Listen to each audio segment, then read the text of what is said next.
The Gram stain. Prior to actually staining bacteria, we must first prepare the slide itself.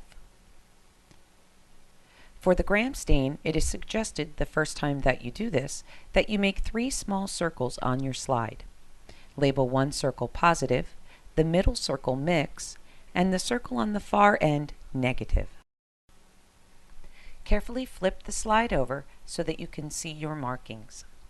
You will place the Gram-negative bacteria in the circle marked negative, the positive in the positive, and you will mix the 2 different bacteria together in the middle. Prior to putting bacteria onto the slide, you will need to add a small amount of water. The easiest way to do this is to use a second slide, place some water on the second slide, and using a sterile loop, place 1 loopful of water in the center of each of your circles.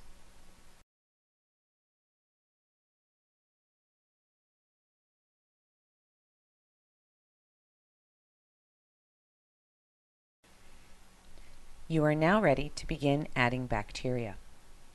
Here, Staphylococcus aureus will be added first.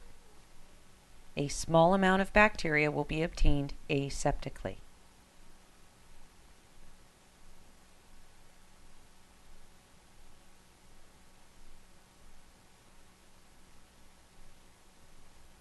The bacteria will then be gently mixed in the Gram-positive circle. Once that is completed, then move the loop to the mix and add a small amount of bacteria into the water in the mix circle. Next, Pseudomonas aeruginosa, a Gram-negative rod, will be added in the same manner. First, it will be added to the negative circle and then later into the mix. This method of slide preparation will allow you to have a set of controls in which to compare your mixed sample.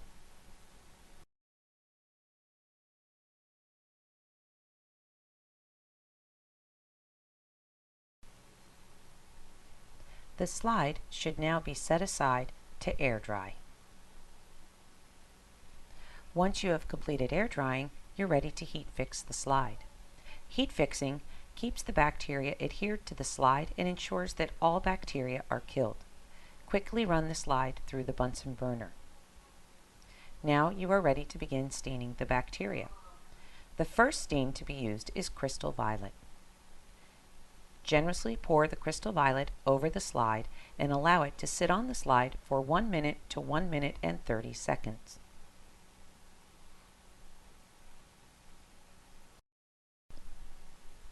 After the time spent with crystal violet, a short water rinse should be completed prior to addition of the mordant.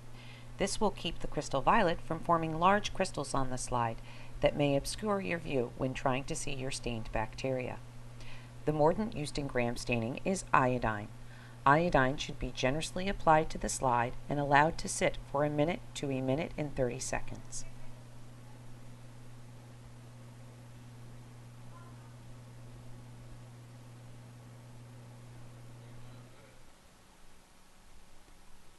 Decolorization will be the next step. Allow the iodine to run off, give a quick water rinse, and apply the decolorizer. The decolorization agent in Gram staining is a combination of acetone and alcohol. You should allow the decolorizer to run off the slide as you are applying it. Initially, the runoff should be a dark blue or purple. You should allow decolorization to occur until the runoff becomes a very light, clear blue or purple. After decolorization, you can now apply your counterstain.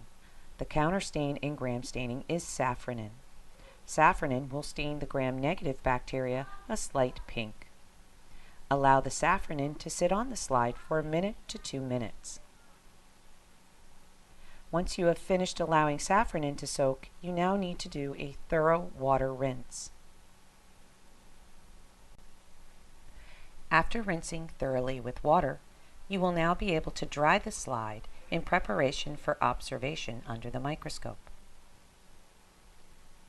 It's oftentimes a good idea to rinse the back of the slide to get any excess stain off of the back, which could hinder your ability to focus with the microscope. For drying the slide, you will want to use bibulus paper. Bibulus paper is a highly absorbent paper used in the laboratory that also will not damage or obscure the bacteria on your slide. Simply open it up, put the slide inside, close the book, and gently tap. Do not use too much pressure when tapping on the bibulus paper, or you could break the slide. The gram stain should be observed under the microscope using 100x oil immersion.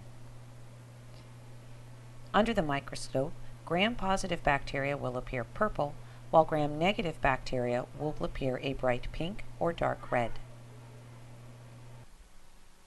Gram staining is one of the most important and common procedures used in the microbiology laboratory.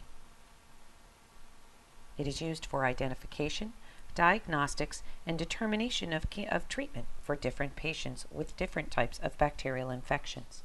The gram stain is one skill in the microbiology lab that should be mastered.